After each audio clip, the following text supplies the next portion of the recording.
What is up, guys? Basic Battles here today, and I just watched UFC Fight Night Houston, Sean Strickland versus Anthony Fluffy Hernandez, and Sean Strickland got out of there with a very clean third-round TKO, where he more than likely won the first 2 rounds on the judges' scorecards.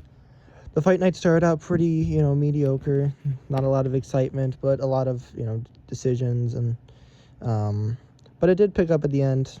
The feature, Jacoby Smith had a great performance. The feature bout with Costa heel kicking Dan Ige was very exciting. I'm pretty sure it's Ige's first time getting finished. Co-main was a very great knockout for Uros Medic. It looks like the time is nigh for Jeff Neal. But the main event was what everyone was talking about. It was the talking point of the week. Sean Strickland had himself a very Sean Strickland week on the mic.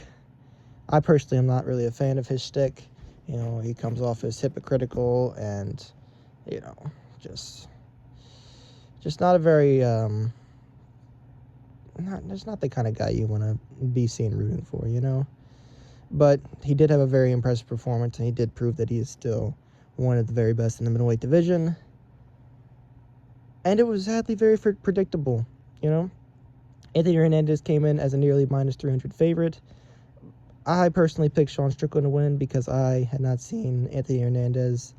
You just can't trust too many up-and-comers against the top of the division these days. Like, the matchup itself, if Sean Strickland could stuff the takedowns, I felt like it was a very easy path to victory for him on the feet. It's just really hard to beat his style on the feet unless you're an Alexander Pereira. Oh my god, what the fuck was that? Alex Pereira, sorry. I'm too much of a Volk fan, guys, my bad. But anyways, yeah, he's just a bad matchup on the feet for anyone, as we've seen many, many times before for a lot of fighters. Pretty much everyone except for DDP and Poatan. And Usman, I guess, but that was a welterweight, so do we really count that? And was it really a striking? I'm getting way off track here. But yeah, jab, jab, jab, couple body kicks, circle, circle, and the big problem is, as I said, if Strickland stuffed the takedowns, but he doesn't need to stuff the takedowns if Anthony doesn't shoot takedowns. So it was just a bad performance by Anthony. It just felt like, to me, he couldn't absolutely manhandle this guy like he has against Elite and Michelle. He hasn't just absolutely gone in there and, outstrength them and, outpaced him in such a short amount of time. Because how could you? You don't want to do that against Sean Strickland. You don't want to do that on the feet, and you don't want to, just try and get him into a war of attrition, Because if you do fail the takedowns early, if you fail 3-4 takedowns early, you are going to be done against Sean Strickland. We saw it with a boost. He did too much in the first round, and he got trounced and bullied. And it wasn't really like that with Fluffy. He kind of just got outworked, outpaced, but he didn't really go down to that. He just got caught with a really, really nice shot from Strickland with the knee.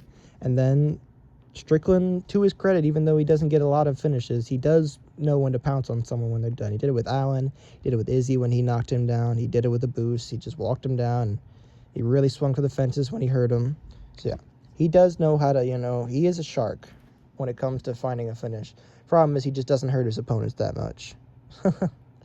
As for what's next, it's most likely Hamza versus Strickland. There's been a lot of rumors about Hamza versus Yuri, but you never know.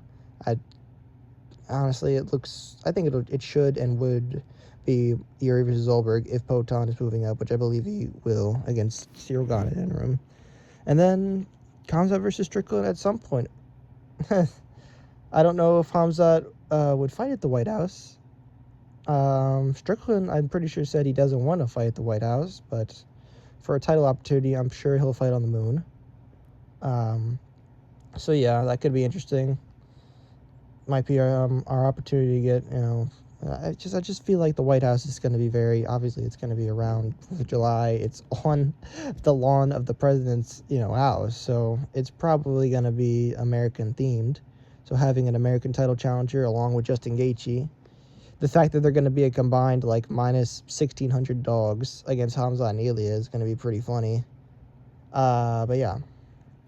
So yeah, that was UFC Houston. Thank you guys for watching. Tell me your thoughts on Strickland and Fluffy and the card and upcoming stuff and what fights you want to see and yeah. Thank you guys for watching. Have a good night.